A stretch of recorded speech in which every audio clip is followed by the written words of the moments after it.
Hello, everybody, and welcome back to another episode of Walking Down the Warwick Road. As always, I'm Tim, joined by my co-host Pete. Pete, how you doing? I'm fine, thanks, Tim. Fine, and looking forward to this very much.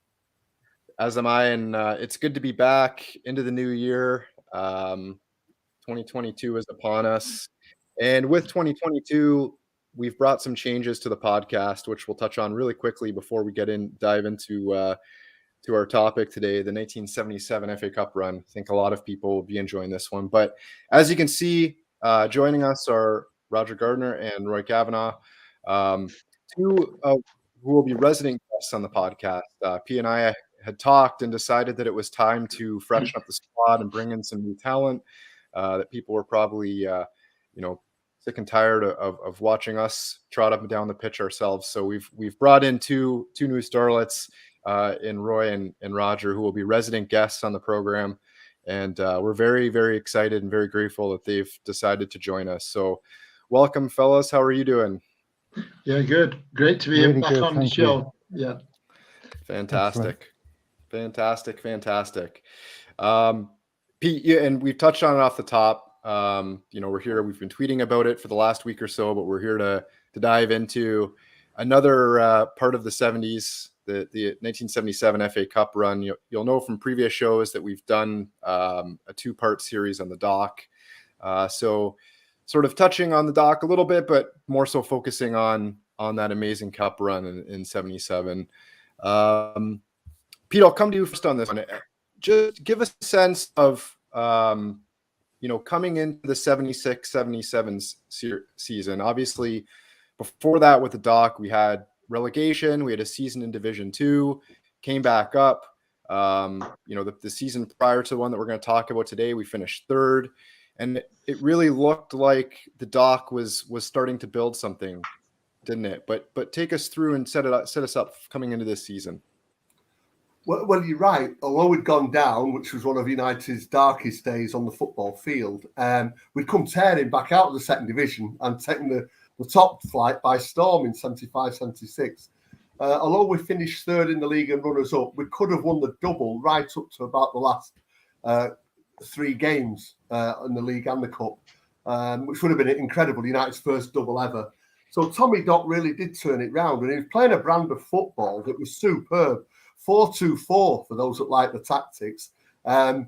Really attacking, inspired a fanatical following. We've always had a fanatical following, but in this era, around about 76, 77 that we're going to cover, it wasn't unusual to take 8,000 to 15,000 away from home, and full houses at Old Trafford every week of between 57 to 60,000. It was one of United's most exciting periods in the history. Not as long lasting as what Fergie gave us or Sir Matt, but it was very, very special for any Reds that lived through that. They still talk very fondly of it. The 76-77, the season we're going to cover, or the second half of it, which covers the Cup, did promise a lot after that great season that we'd come bursting out the second division. But Buchan got injured. We went to the top of the league early October, I think it was, in 76. And things looked good. We'd won at City, we won at Leeds, two of our biggest rivals that we struggled against. Then Martin Buchan got injured. And whilst United weren't a one-man team, he rarely missed games. But with this injury, I think that he got a thigh injury on playing for Scotland. He missed 11 matches. And in that time, we went out to the League Cup, the UEFA Cup, and fell from top to around about 13th, 14th in the first division. It really did fall apart. So as we got to Christmas, it started to turn round, but mainly because of 2 things. Buchan came back, and Docherty made another of his inspired bargain signings when he got 30-year-old Jimmy Greenoff from Stoke, a sort of Teddy Sheringham type player, Eric Cantona type player. And it really was the last piece in the jigsaw of Docherty's great side. And we started to climb the league, but that happened over Christmas and as the start of 1977 dawned. And really, we should take it from there when the Cup started. Mm-hmm. And we will, as soon as we're going to get into the first game of the Cup in just a moment, but I'll come to you and to Roy and Roger as well for this one. If you could just, for maybe some of the younger viewers, is a team photo of the 76-77 season. Roy, who were some of the players that stood out for you in terms of not only the cup run, but that season that really, made an impact on this side? Yeah, well, looking at the picture on the back row, Stuart Pearson most definitely was one of the mainstays of this season and the previous season, and when we were in the second division. A genuinely great goal scorer, a genuine good number 9. Alex Stepney, of course, the goalkeeper, steady as a rock, league champion with us, European Cup winner with us. And then you come down on the front. I'll come to Jimmy Greenoff in a bit when we get into the cup run. Gordon Hill, the cheeky Cockney on the left wing, a tremendous goal scorer, perfect foil to Steve Koppel, who without doubt was one of United's great players, but very unheralded in a lot of ways. Sammy Mack and Lou Macari, 2 magnificent footballers. But I suppose the man of that team was the captain, Martin Buchan, who led the side brilliantly and without doubt is one of United's greatest defenders. Nice one. And Roger, how about yourself? I mean, Roy obviously named off some tremendous players on that side and some names there, but was there anybody maybe for you, even, on a personal level that resonated? Or I think for me, it just matched United's DNA, really. Tommy Docherty was sort of one with the fans, and the fans loved the Doc. And obviously with Steve Koppel and Gordon Hill, they were sublime down the wings. Obviously McElroy was great coming forward, and Pearson up front, was loved by the Stretford end. And he was probably my first idol, and he worked so well with Jimmy Greenoff. Greenoff became my idol because I think in the next season, unfortunately, Pearson got a nasty knee injury, and he never really quite recovered from that. But for me, I'll always remember this United team because it was the first team I really followed, and I knew when I saw this team it had to be United for me. Nice one. Right. Well, into the cup run, and first up on January 8th, 1977 was Walsall. And Roy, coming into this game, United had just gone through a not so great patch before Christmas. I believe it was between October and December where they hadn't won a game, and so the cup was the cup sort of seen as a welcome time for the FA Cup to start to knowing that we had done the season before and a chance to get back to a final. Just maybe take us through the first game of the cup and sort of what was the atmosphere and the build up like to the start of the FA Cup. Yeah, so United at home to 3rd Division Walsall. What could go wrong? Well, incredibly, it was the second meeting with Walsall in the last 2 or 3 seasons, having gone 74 years without playing each other in any competition. They suddenly were drawn against each other twice in a 3-year spell. And the first game back in 75, we'd actually drawn at Old Trafford and got beat at Walsall in extra time, 3-2, and that was the year United went on to win the second division title. But this game was really important, and Tommy Docherty certainly didn't take any chances. And in those days, you treated the cup as the big thing. You probably treated the cup just as much as European scenarios. It was a massive competition, and Tommy played the full team, and there was a crowd of over 48,000 there for a 3rd round tie against a 3rd division opposition. And I know you showed it before, but it's worth recalling those names: Alex Stepney, Jimmy Nicholl, Stuart Houston, the 2 fullbacks there, Brian Greenoff and Martin Buchan in central defence, Lou Macari, Sammy Mack in midfield, and a front 4, unless Stevie Koppel away from home probably dropped into a midfield 3, but Stevie Koppel, Jimmy Greenoff, Stuart Pearson and Gordon Hill. The team was full of goals, it was full of excitement, and as Roger said, it was a united team. There was no doubt about it. A really great side. The signing of Jimmy Greenoff was pivotal.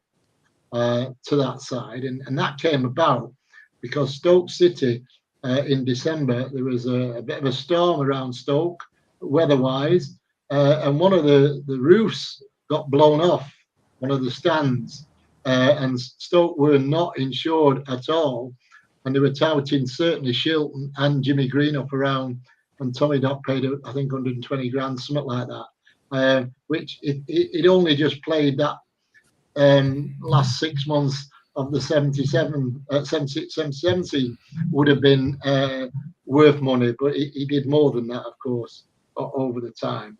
But United, you said, had been in poor form, and the signing of Greenoff had lifted them over the Christmas break. On the morning of the match, United were 10-1 third favourites for the Cup. The two favourites were Liverpool and a very good Ipswich Town side in those days. They were the favourites. And another interesting thing, if you look at the referee on the match, was a certain Peter Willis, who 8 years on would become infamous in United's history by sending Kevin Moronov in an FA Cup final against Everton. On the game, Walsall definitely belied their position near the bottom of the third division. And they played some really decent stuff, actually, especially in the last 20 minutes, when United probably got a little bit twitchy on thinking, bloody hell, they could just sneak one here and we're going to be going for a replay. There was only one goal in the match, and it came about 2 or 3 minutes from half time when Jimmy Nicholl made a typical barnstorming run down the right, slipped a nice pass to his countryman Jimmy Nicholl, who just fed a beautiful ball for Gordon Hill to run home and hammer into the net. One of his 22 goals for United that season. So, the banana skin was avoided. We were going to go on to round 4, where we would draw QPR. But there were a couple of shot results on that day. Liverpool were actually at home in the third round to Crystal Palace, and that tie ended up 0-0. They obviously won the replay because they played us in the final. And Northwich Victoria beat Watford 3-2, which was a real cup shot of the time. But United were on the way, and certainly for the fans and for the team, there was a real big fill-up for the rest of that season, and they played, as Roger said before, like Manchester United. Just one interesting point there. Mentioned 3 people: Jimmy Nicholl, Martin Buchan, and Gordon Hill. The week after this match, United played Coventry in a league game, and in the second half, Martin Buchan took it on himself to give Gordon Hill a clip round the ear hole when he lost the ball in a dangerous position. But the spirit was there in the team, and I'll perhaps talk a bit more about Martin when we get to the FA Cup final and the stories he told me about that day. But those are my memories of United and Walsall all those years ago. Roy, thanks very much for that. Your memory is very, very, very good on that, because it was not covered on the TV, I don't think. You didn't have all the games covered in the 70s like you do now. But some fascinating stuff. And you're right. I went to the replay at Fellows Park 2 years earlier, and it was a real shock because they were lower league. But it got clouded because really the main thing was to get out the second division that season. Nowadays, that would have been a worldwide shock, But I think Tim's just back in time to take us through the QPR game. I am, and it all went pear-shaped there for me for a minute, but I am back. Just before we cut out, Pete, sorry, I just wanted to put up, just to give people some sort of context to the overview of the Cup run that season. Okay. Just so people can see the games and sort of the dates, the rounds, and the scores. I watched as Roy took us through the first game against Walsall and the team sheet that day, and then certainly yes, it was into the second round against QPR, the team that we finished behind in the season previous, in the 75-76 season. A bit of a surprise with them finishing second, from what I understand, from that season. And the first division team that we came up against in the cup run early in the fourth round. So Lou Macari obviously popping up with the goal, 1-0. Another home tie, an unchanged side for United in this one. I'll get to. I do have some clips of the goals here the goal that I put up. Koppel. Good positive run. Greenoff up ahead. Hill wide. Got the luck with the bounce. Here's Greenoff. Pearson at the back of the box. McElroy, and turned in by Macari.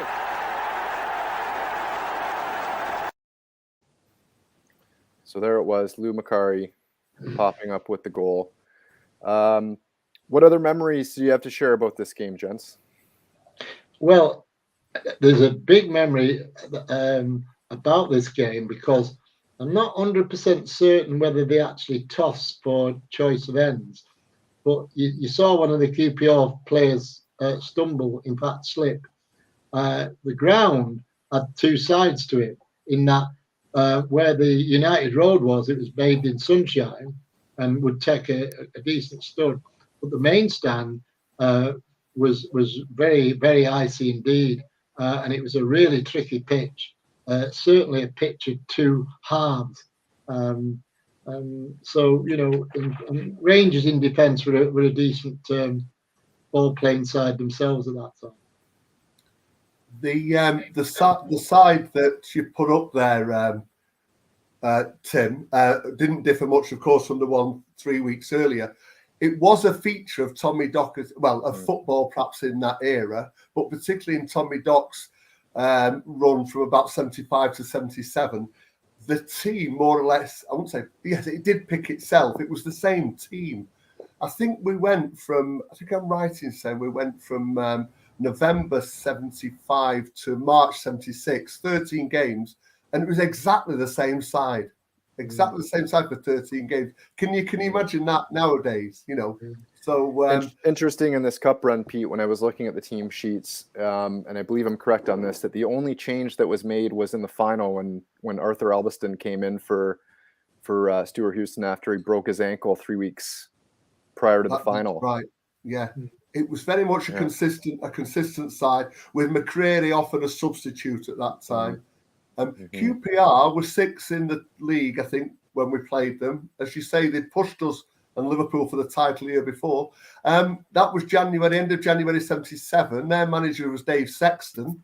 Within 6 months, just over, he'd been manager of Manchester United. So, interesting. But yeah, very cold day, as Roy says. It was a feature of that cup run that the days were bright and shiny, just lacked the heat. You might say that's England anyway, Tim, but yeah, that's how it was. Well, that was. Go ahead, Roger. Go ahead. I was going to say the consistency of the team selection is pretty amazing, really, when you consider they played on that pitch, because there was hardly any grass on that pitch from sort of October onwards, Yeah. Well, Pete, successfully navigating through round 4 and into round 5 against the club that we had lost to the previous season in the final, losing to the second division side at the time, Southampton, in the final in 75-76. Jim McCalliog coming back to haunt us after he had left that season, went to Southampton and ended up assisting on the goal in the final. But a chance for redemption for United in the 5th round. Yeah, definitely. Tommy Dock had promised that he'd get us back to the final the following year after we'd lost to Southampton in 76. Probably all managers say that. But I think Dock, as he was really keen on making it happen. So, yeah, redemption was in the air very much as we travelled down to Southampton that day. And my biggest memory of that day, gents, is I think United got 7,500 tickets, which was a lot, given that the capacity was only just under 30,000. There must have been at least half as many again as that, if not double that got in either without tickets when the gates got broken down or bought tickets from other sources. The ground was played, the game was played in a fantastic atmosphere, really lively, really boisterous, very good FA Cup tie atmosphere. But it was actually absolutely full of United supporters that had travelled down from Manchester and from all over the country. They were really getting behind this cup run. And we wanted revenge. You know, we felt we'd been robbed. Robbed in the sense the year before because it was probably an offside goal that won it for Southampton, but also we robbed ourselves by not turning up at Wembley. The problem in '76 was Southampton had a lot of experienced players and we didn't, and ours froze and theirs played up to their potential. So a good trip down, packed terraces, full house, and the really rip-roaring cup tie. Both teams came out ready. It was like two heavyweight boxers coming out to each other and going toe-to-toe, head-to-head, fist-to-fist. It was really a very, very good contest, a very, very good game. And just a wonderful cup tie. First half was good. I mean, they had players like Osgood and Channon up front. Peter Osgood, former Chelsea, Mick Channon, an England international, even though Southampton were then still a second division team. They hadn't come back up, even when they won the cup. I think they were the last second division team to win it, actually. I might be wrong on that, but they stayed in the second division and they were still there in '77. But Mick Channon was an England international, and he gave United a torrid time in that first half, him and Osgood. Osgood had a chance, Hill had a chance, but then Macari gave us the lead with a header. I wouldn't say against the run of play because both teams were going for it. Macari header. Macari was incredible. The song then was 5'5" and Dynamite, skipped to the Lou Macari. It was incredible the balls he headed home for a man of such small stature. It was an incredible ability to leap from a standing start and just to place headers wide of the keeper, which is very simple, but not something every striker can do. So we put us ahead. Ted McDougall was playing against us, who we'd signed a few years earlier and had failed, or Tommy Dock had got rid of. He often came back to haunt us, so he was playing well. And then, round about the half-hour mark, I think Shannon did a run, outran the defence. Stepney brought him down, clear penalty. You didn't need VAR, and therefore that Peach scored from a penalty, made it 1-1. So pretty even. That was after half an hour. But then, 10 minutes after that, Gordon Hill put us in the lead with a shot from a very tight angle. And you thought then that we'll go into half-time leading, but their right half, Nick Holmes, scored. I think, again, Shannon put him through, and he made it 2-2 before half-time. So a really rip-roaring cup tie, and it matched the day, the atmosphere and everything. Right, Pete, should we take a look at the goals before, do you want me to run the goals now, or did you want to... Run the goals and I'll take a breath. Here's Greenoff. Lovely turn by him. Could be interesting. And Macari. 1-0.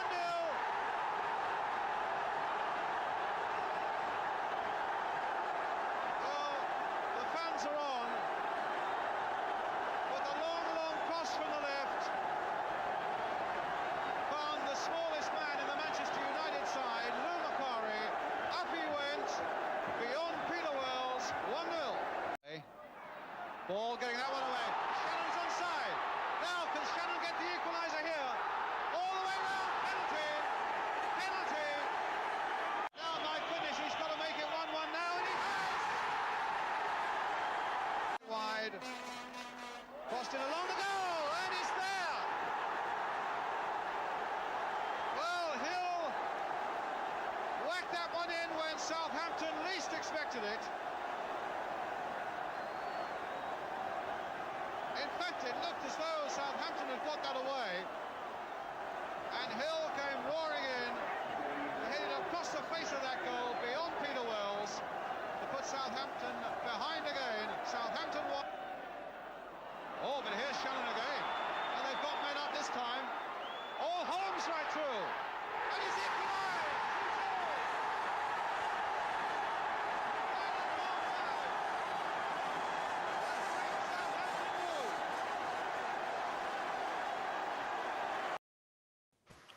2-0. I mean, Pete touched on it there, Roger, very much like a heavyweight title where it was just blow for blow, back and forth.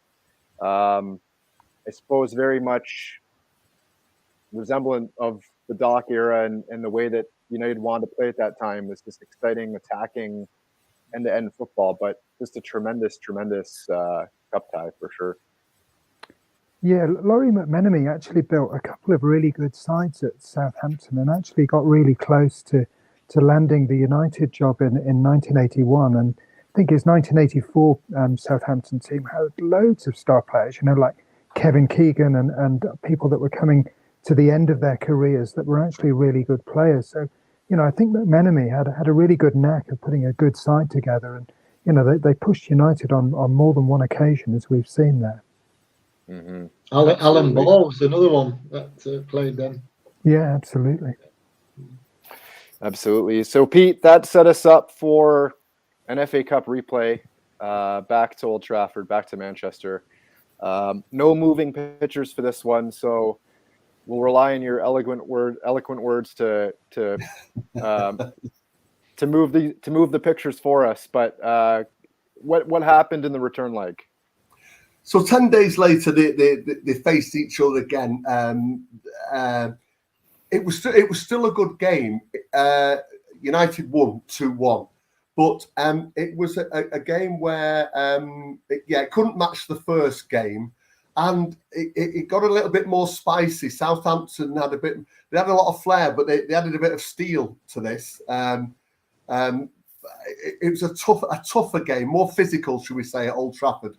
But to be fair, Jimmy Greenoff again got us off to a fantastic start. Opened it up after a couple of minutes, and United were in the lead. And that kind of shocked Southampton. I think they need about half an hour really to get that together after that, with the United crowd baying them on. But once again, they got level. Peach again got a penalty. I can't remember the build up to that, but anyway, they won a penalty. He converted it. It was only a left back, but he had an excellent left foot. Went into half time level 1-1. Then Jimmy Greenoff got his second goal on 69 minutes, and it felt like that really kind of, it didn't kill Southampton off completely, but it really put us in the driving seat. But 4 minutes later, their centre back or left half, called Jim Steele, he went in on Greenoff again because he'd given Steele a torrid time that night with his 2 goals and his clever shielding play. Went in, tackled him from behind, and got sent off. And after that, Southampton kicked a little bit, to be fair. They lost it a little bit, and United kept their heads and played the game out and won 2-1.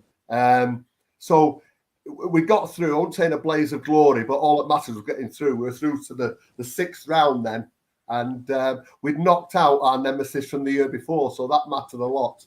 That felt like we'd slain a foe who had troubled this great team Doherty was building. Mm. Was there, I guess, to Roy and Roger, was there like any worry or trepidation in the fact that we were now coming back to Old Trafford and having to play a team that had knocked us out the year before at all? Or I don't think so. Sorry, Roger, you go.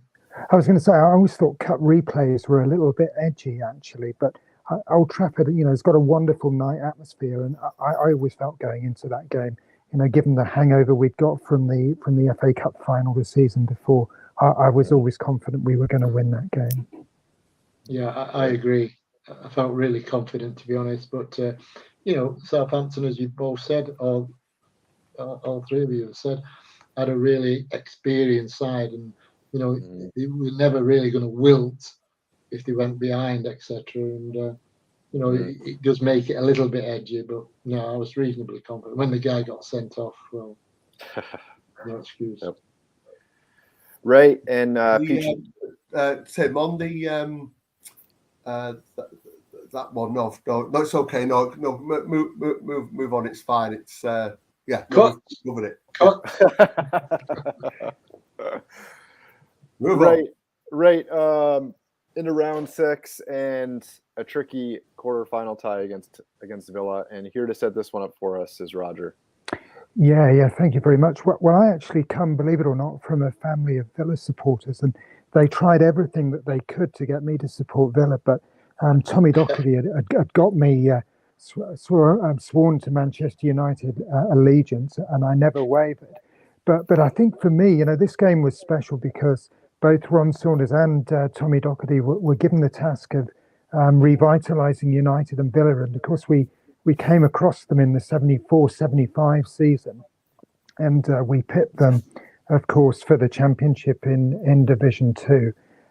By the time that this game had come round, United were actually in a really good patch of form by this stage. In fact, they were unbeaten for 13 games, going back to the win that they had in Walsall against Walsall in round 3. This Villa team actually went on to better things. They were in the process, actually, of winning the League Cup against Everton. The first game at Wembley, I think, was 0-0, and the replay at Hillsborough that they played just before they played United in this game also finished as a draw. So I think they were pretty whacked. But just to put it into context, how important cup football was, both the League Cup and the FA Cup.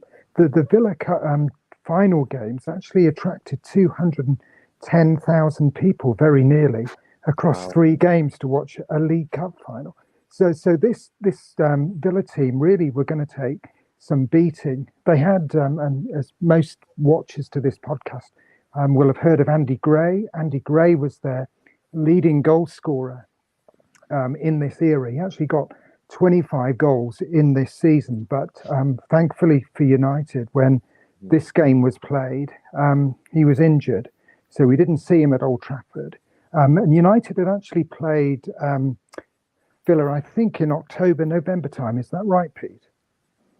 Yes, that rings a 76, yeah. Yeah, so we played at Villa Park in a really interesting open game, and United unfortunately lost 3-2. So Villa were flexing their muscles a little bit. And there was quite a famous game at Villa Park in December 76 when they scored 5 against Liverpool in the first half.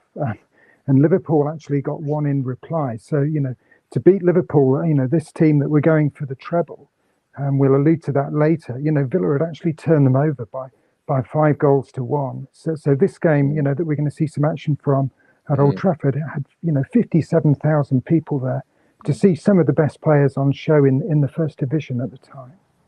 Brilliant. Well, before we get to the goals, Roger, you were kind enough to send us. Now, these are originals, correct? 40 years old? They are indeed, yeah. Nice one. As aficionados of United shirts will probably tell you, I think that shirt is actually 78. But the beauty of shirts in those days was you could buy a shirt for 1 season and it would be good for 2 or 3 seasons. And in fact, United didn't get rid of that shirt till 1980, the red one. Yeah. The white one, I was smaller, so that I would have been about 7 when I was wearing that one. Unfortunately, the United badge and the Admiral badge wore off. They were all polyester, those shirts. They weren't in the least bit comfortable. I touched it this afternoon and it's like sandpaper, but modern fans still look back at those 2 shirts as sort of being 2 of the most ultimate United shirts. I used to have them in frames and I won't be wearing them again. Truly brilliant stuff. Well, we'll get to the goals. That was a fine try and it's there! Oh, what a start by Villa, and Brian Little has produced a goal that would have been worthy of a cup final. Driven by Houston!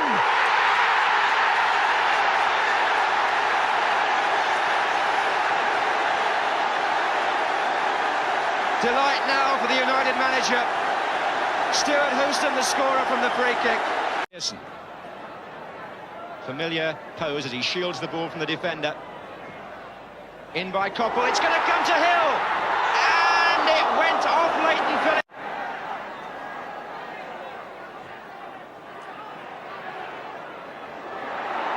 Pearson.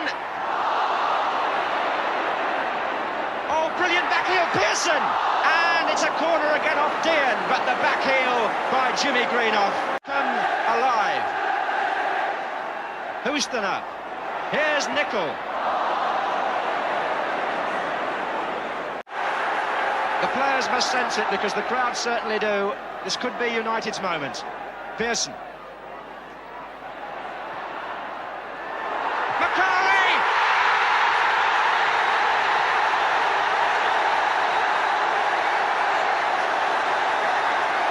And suddenly it's all smiles on the faces of Manchester United. And little Lou Macari has scored what may prove to be a priceless goal.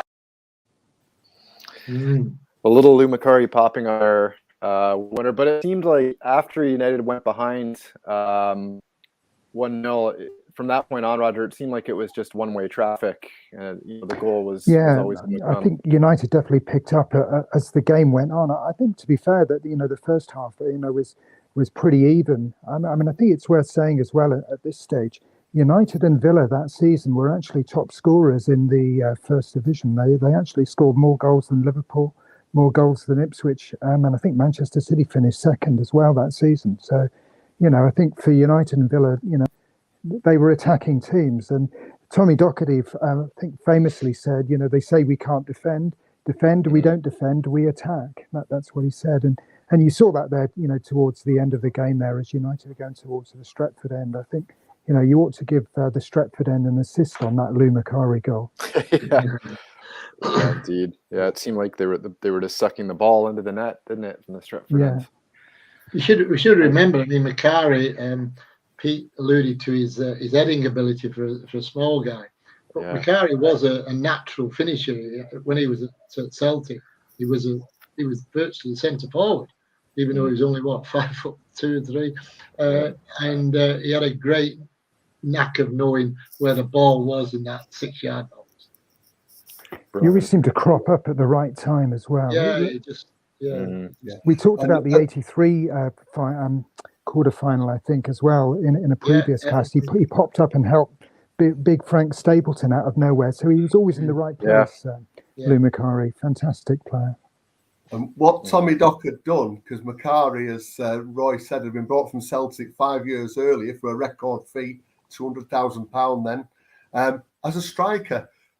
Docherty had used him as a striker, but then put him in midfield. When he, in this cup run we're talking about, the four strikers, Koppel, Hill, Pearson and Greenoff, Macari was coming through all the time from midfield. So it was a real hard-working midfield player, not tough tackling, but intercepted a lot. His passing was superb and very quick. But again, as Roy and Rogers alluded to, he could sniff out a goal. And his goals in this cup run were integral, and including one he was kind of robbed of, which we'll come to later. But Roger mentioned the Stretford end there, Tim, and there is no doubt that vocal support was absolutely something else. It is legendary and rightfully legendary. It's not just romantic, notional stuff. It had a real presence. But there's certain games where you can remember songs first being sung. So the Case Sarah had first been sung at Leicester the week before the 76 Cup final. And the whole ground was singing it, even though we lost. Nobody bothered that we were losing. But we were going to Wembley and Case Sarah started. A year later, at that Villa game, the Stretford sang for the first time. And I think on clips of that footage, the extended footage, you can hear them singing for the first time that Wembley, with the famous Man United. We're going to Wembley. I went home, got changed, went out to town that night, and Manchester was not as cosmopolitan then as it is now. It was full of Manx, really, lads and lasses going out to the clubs and pubs, and still had its football feel more in the nightlife. And wherever I was that night, going from pub to pub, you could hear it down side streets all around Manchester, this Wembley, where the famous Man United. And so the match didn't finish really at 5 o'clock on that Saturday afternoon. It went on till midnight and beyond. So just tremendous support, legendary support, and happy to have been part of it like the other guys. Just a quick one. Roger mentioned about Villa winning the League Cup that year. They actually won it at Old Trafford, the third game. I went to that game. Did you go to that, Pete? No, I didn't know. They played at Sheffield Wednesday, one replay, I think, hadn't they? And then it was Old Trafford. Yeah. And they won the game there. In fact, we staged 2 League Cup final replays, Notts Forest and Liverpool, a bit earlier. I went to that, but I went to the Villa and Everton game. And that was a good game. Once it 3-2, I think. Villa, as Roger said, Villa were a very, very good side. Mm-hmm. Yeah, but it's 210,000, as Roger said. It was 100,000 at Wembley the first game, and then Sheffield would have 55,000. United had 56, 58,000. So for the final. Well, out of the quarterfinal in round 6, and finally an easy tie in the semi-final against Leeds. I hope this is going out. Koppel and a corner. First one of the game. Leeds organise themselves in their penalty area. On the wind, a back header by Houston and Jimmy Greenoff. The break they wanted. Hill planted high and hopefully forward. That time Pearson won it in the air, and it might come now for Koppel. That's the second one. A brilliant goal for Manchester United. Stevie Koppel. What a start. 15 minutes of a semi-final. When you're all knotted up with nerves, there's nothing better than 2 goals in the first 15 minutes to make you forget them. Pearson winning that well in the air from McQueen, and as it comes through here to Koppel, that's 2-0. Now if he can get past Nicol, just look how cool. Penalty. A Shaw shot, and Shaw Leeds need it now, and they've got it 2-1. Wasting now amounts to 2 minutes. Lorimer takes it up again for Leeds. The long ball if Gray can get to it, but it's get it away from him, and that could well be the last chance, and it is. Manchester United are through to Wembley for the second successive year. Their players embrace each other as you look at the delighted Manchester United fans, and that could well be the last chance, and it is. Right. So those are the highlights of the Leeds game. I suppose the first goal, a bit of a broken goal from the corner, sort of just a knock on and right spot, right time type of goal. But the second one, a tremendous strike from Stevie Koppel. Roy, I'll come to you first on this one, and what are your takeaways from that game and sort of memories of it? Tremendous semi-final. Yeah, and Jimmy Greenoff, of course, it was one of the players at Leeds, really built their return to the first division on a Leeds player. They were just slightly going, I reckon, around that time from the Don Revie era with Bremner and Giles, etc. But United were a top class side then. I mean, that 11, I know they played all them games together. Yeah. And in a lot of ways, it must be hard for a manager if you've got. Today clubs have got too many players. I know that sounds silly, but they've got too many players, and you've got 25 players. I mean, that United side that we're talking about here now, he showed the team picture at the beginning. And the 11 picked itself. But you look at the other ones. Ashley Grimes, a young player, Paddy Roach, a reserve goalkeeper, Stevie Patterson, who had a very interesting career up in Scotland, Tommy Jackson, Alec Forsyth, of course, was a very good right back as well. But Jimmy Nicol had taken over from him. But it wasn't a massive, strong squad with Creary. And they had 11 out-and-out top players, and you picked them. Now, you could say that most top 3 or 4 teams have actually got, whether you think they're world class or not, or they've got 20 odd players, and this side just gelled. I suppose one of the worries was, which unfortunately would happen to Stuart Houston after this game, really bad injuries. But other than that, this was a really, really top side, and in history will deserve a place, not just because they won the cup, deserve a place for their attractive football that they played. Yeah, I mean, I'd say that's true throughout the whole team as well. I mean, we've seen Brian Greenoff score really, really good goals for United, and we saw Houston score, didn't we? A really good goal against Aston Villa in the quarter-final.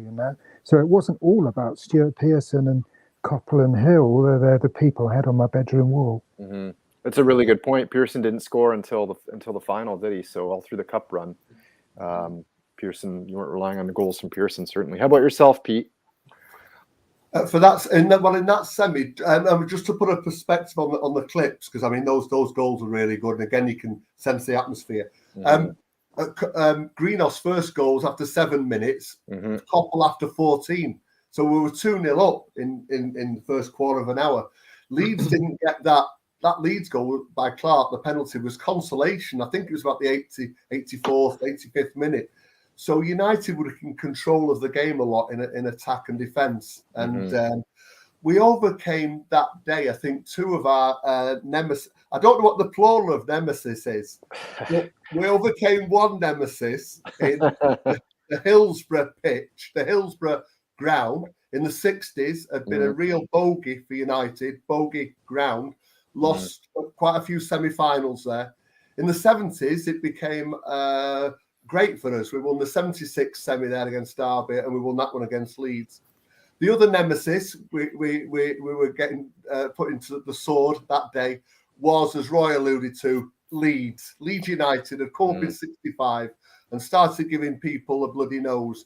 And Manchester United against Leeds United over that 10-year period from 65 to 75 was really the beauty and the beast. And of course, we were the beauty. They were the beast. Not just because they were Leeds, but because of the way they played and the gamesmanship that they employed. It's a shame, really, because they could play some good football as well. But we overcame them that day, and we realised that their golden era under Revie was coming to an end, and kind of put the seal on that day, and it was superb. And once again, that was our end they showed at the end of that clip, but we had half the other end as well. The singing on all four sides of the ground to sing United home for that last 10, 15, 20 minutes was superb, including some guy, I think it was a guy, in a gorilla outfit.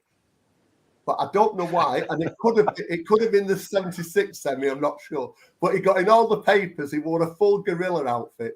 I don't know what that's got to do with Manchester United or this podcast. I thought I'd share it with you. His pictures in that 70s book, by the way, in London, one of the games in London. Sorry? Was it Carl? Amazing. Anyway. Amazing. Well, past Leeds and now into the final, United back to Wembley to take on another foe, another rival in Liverpool. And I suppose to set this one up in the context of the final, we know how good it felt to win the treble in 1999. Liverpool were chasing their own treble this season, weren't they, Pete? And it was very much on United's minds coming into this game, wasn't it? Very much. It was the first ever final between Liverpool and Manchester United in their histories. And yes, Liverpool had won the league for the 10th time the week before.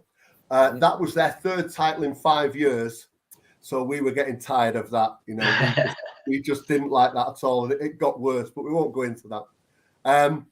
But it was that if they'd have won the cup that day, they would win the double, and they were going to Rome to play Borussia Mönchengladbach on the Wednesday, and could have won the treble.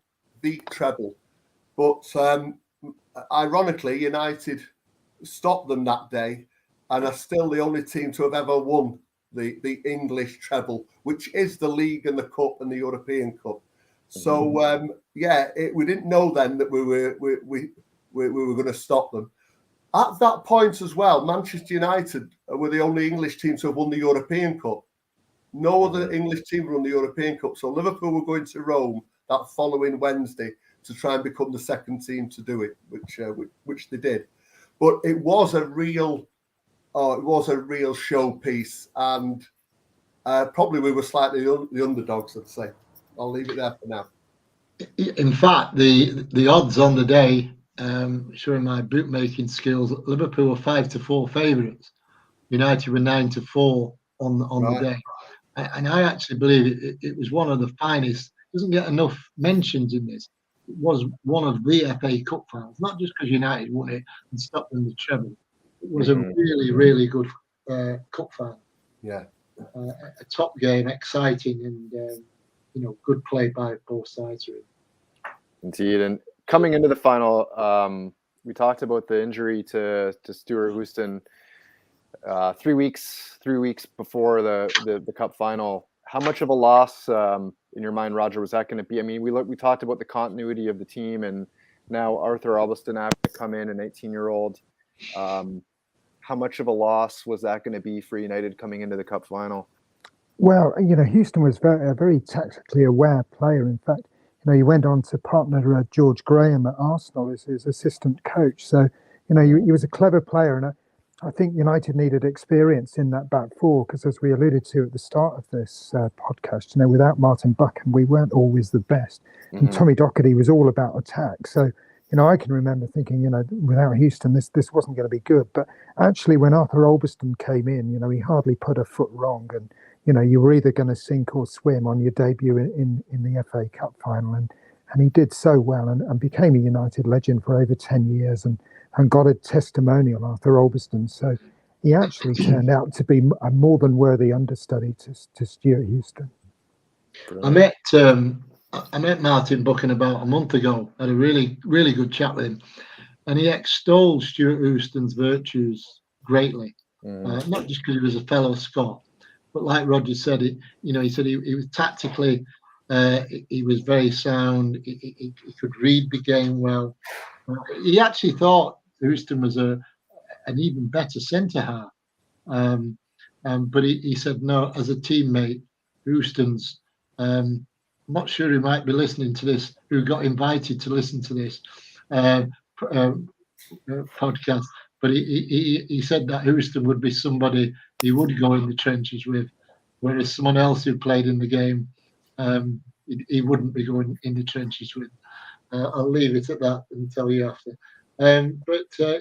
Losing Houston, I agree entirely with Roger, because Arthur had made his debut in an equally ferocious match a couple of years before in the League Cup game with City, and this was probably only his second game, if that, for United.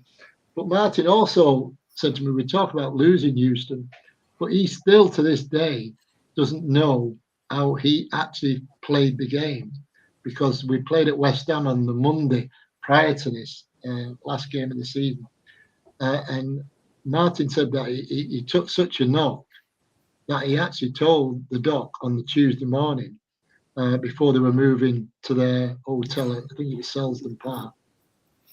He said, I might as well go home. He said, there's no chance whatsoever of me playing in this final.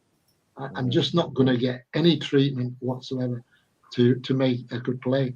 But the treatment, Doc didn't want him to go home because, like Roger just mentioned there, you were without Houston and you were without Buchan, you might as well, in a way, not turn up. But he did turn up, and I'm sure we're going to see he's still got Kevin Keegan in his pocket, I think. Right. Well, let's get into the finals, the highlights, the goals, and the pageantry leading up to with the teams coming out. Managers everywhere will tell you that this is the moment you fight, you sweat, you worry, and you work for so many years.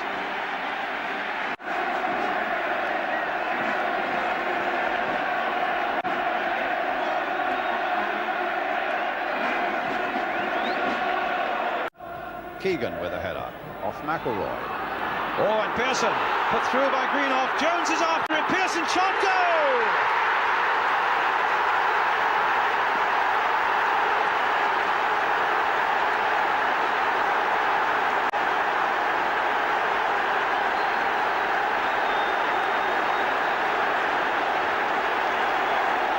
Out of nothing.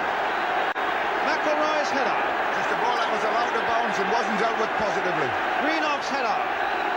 And a whiplash shot by Stuart Pearson.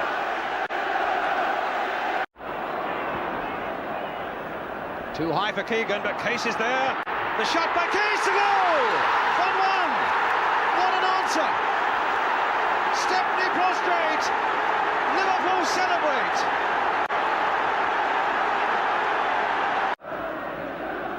Hughes with the leap, but he's beaten in the air. Greenoff trying to get in behind Tommy Smith and might succeed in doing so. And the ball's in the net. And it's got to be down to Jimmy Greenoff, although Macari and Hill are there to claim it too.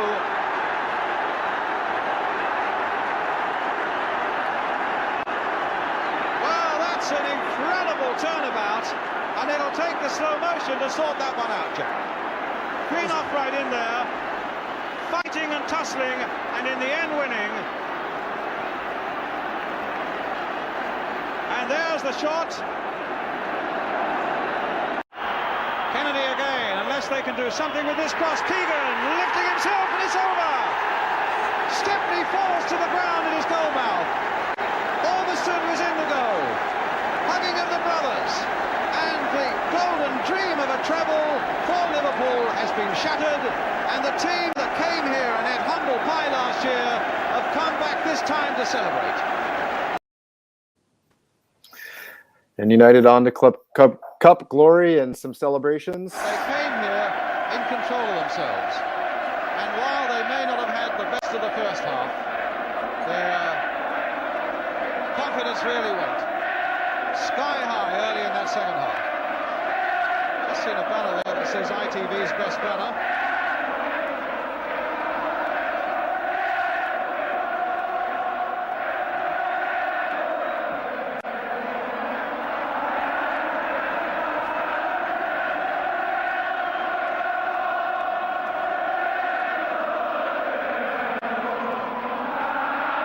There's an assortment of headgear there as well.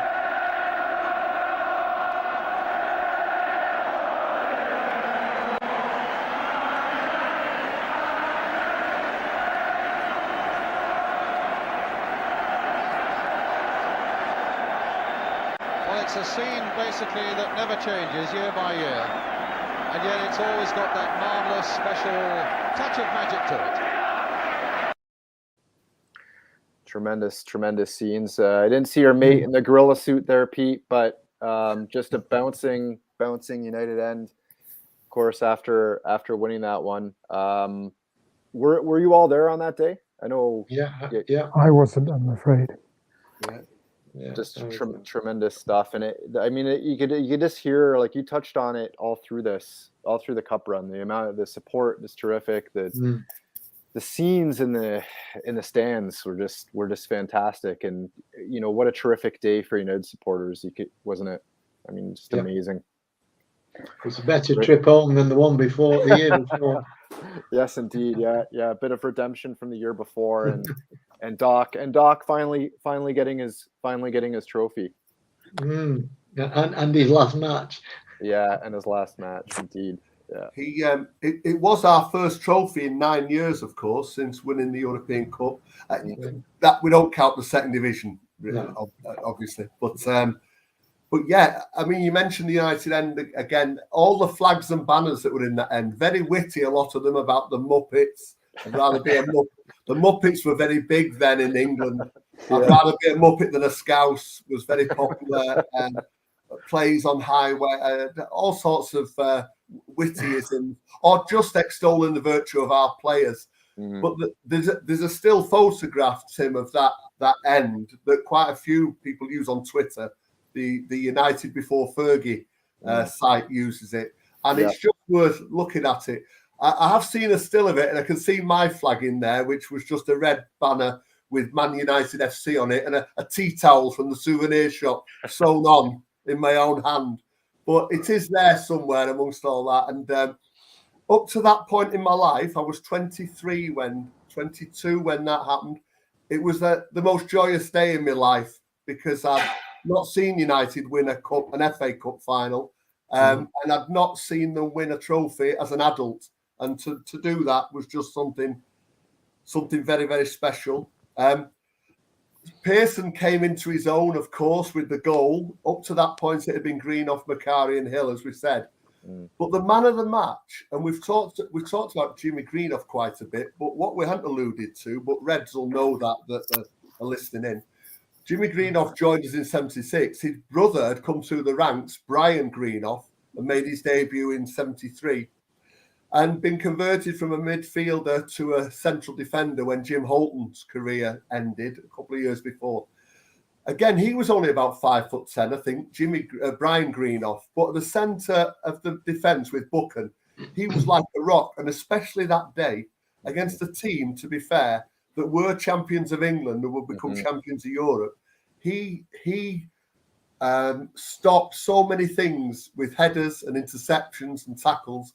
And he was officially made man of the match. But the whole United team reckoned he was the best player. Young Brian Greenoff on that day. He really deserves a mention, for all the striking force we had.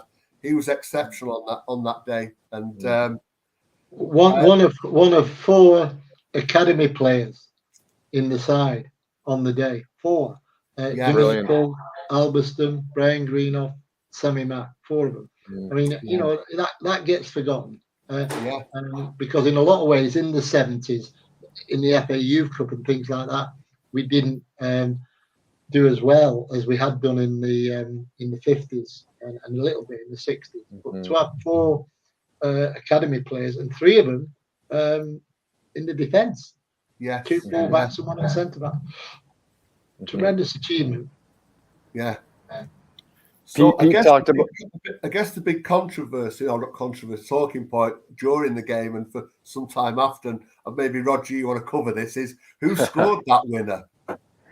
I think I'll leave that one to Brian Moore. I think Brian Moore called it pretty well. Yeah, well, go ahead. I can't remember much more about 1977 apart from the Silver Jubilee and being too ill at school to go and get my cup with the Queen on it. But, honestly, the FA Cup memory of that day is just so strong because I was only 7 in 1977, so I've just given my age away. But honestly, what a day it was. And I think for modern fans, the FA Cup final day probably doesn't mean very much anymore, and that's extremely sad because even when your team didn't reach the final, you'd watch the game and you'd be watching television all day. I mean, I watched the 78 final with my granddad, which was Arsenal against Ipswich, and the chances of doing that next year are almost nil, aren't they, or this year? But the FA Cup win, and Tommy Docherty and everything was just a seminal moment in life, really. And what saddens me is that more or less the same bunch of players stayed together more or less under Dave Sexton, although Sexton brought in his own people, of course, but the DNA of the club changed almost the moment Tommy Docherty left, unfortunately, and we'll never quite know whether the Dot would have won the league because there are loads of United fans I talk to that say we would have won the league the next year. I'd love to have seen if he did. He had Liverpool in his sights, and if it hadn't been for that injury early on that season we've just covered, I think we'd have given Liverpool a good run for the money, and if not, maybe the next year. But as you say, the whole DNA changed. We didn't realise overnight, but it was very sad. Yeah. We talked about some of the players just then, so let's hear from some of them after United's win. Brian Greenoff, first of all. Brian, tremendous to win after losing last year. Yeah, we're all over the moon. It was a very hot day, hard to play in, and I thought there's some good stuff played out there at times. Jimmy Nicol, a word or two about you. Did you love it? What do you want to say about me, Gerald? Did you enjoy your Of course cup I final? enjoyed it. I enjoyed it. Magnificent. We need to have a look at your goal. What I want to know, first of all, is did you score it or did the ball hit you? It hit me, yes, but I'm claiming it. Big Lou, come in. Will you share it with me? No. Arthur, did you enjoy yourself out there? Magic, great, yeah. Now, right, we've got Sammy McElroy and Stuart Pearson. Stuart, now tell us about your goal, which was the goal that set you on the way. Well, I couldn't remember how it got up to Jimmy, but that's it, and Jimmy flicked it on, and I nodded it on, and I hit it first time, and it was in the bottom corner. That's what it's all about, isn't it? Sammy McElroy, a thought or two now about Liverpool, deprived of the double and going on to the European Cup final. What about them? Well, it's not a bad season, winning the league and then a chance of the European Cup, was it, Gerald? I mean, I thought the travel was a little bit too much for them. And I'm glad I've got this anyway. Martin Buchan, what about that game as a whole? Did you always feel in command of it? You were under a bit of pressure in the first half. Yes, well, Jimmy Nicholl does give me these bad balls at the kick end, doesn't he? All right, somewhere here I thought I saw Alex Stepney and Tommy Doherty. Tommy, congratulations, a winner at Wembley at last. Yes, thank you very much indeed. Were you beginning to think it might never happen? Yes, I was, but it's the hardest part's, the easiest part is getting here. It's when you get here the problems start, you know. Now, you left your wife at home this year. Is she going to be allowed to come next time? I thought you should have left my wife there. I didn't leave her at home. She's on. She came down for the game. She did come after all, did she? I thought that you... But, probably she's been a jinx all along. Could be. You never know. But anyway, you've broken it somehow. Yeah, so that's how I finished with football. And Alex Stepney, a happy end to you for the season. Smashing, superb. Couldn't wish for anything more. You know, sets you up nicely for next season. That's right. That's a nice medal to go with the other two I've got. Can we just see that? See that? Absolutely lovely. All right, Alex Stepney, Tommy Doherty, Manchester United. Congratulations. Back now to Brian Moore. So some great clips there, and maybe some foretelling on the Doc's comments when talking about his wife. But Tommy Doc's comments there, that'll go down well. Yeah. We're saying as well, we lost Gerald Sinstadt, the interviewer there in that clip recently, and he made such a contribution to Granada TV and ITV Sport over the years, and he covered so many great United moments. He was a legendary commentator. Yeah, he was. Did you notice the milk sponsorship as well? Yeah, absolutely. I was just thinking that. Yeah. I also noticed in in the era of COVID with the milk just being passed around to whoever.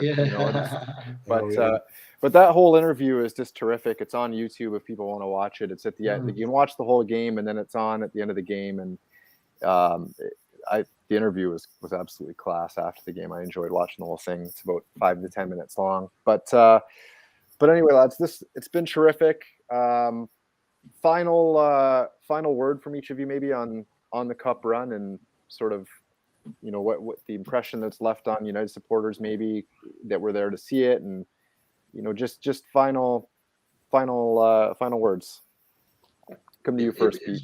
It was one of the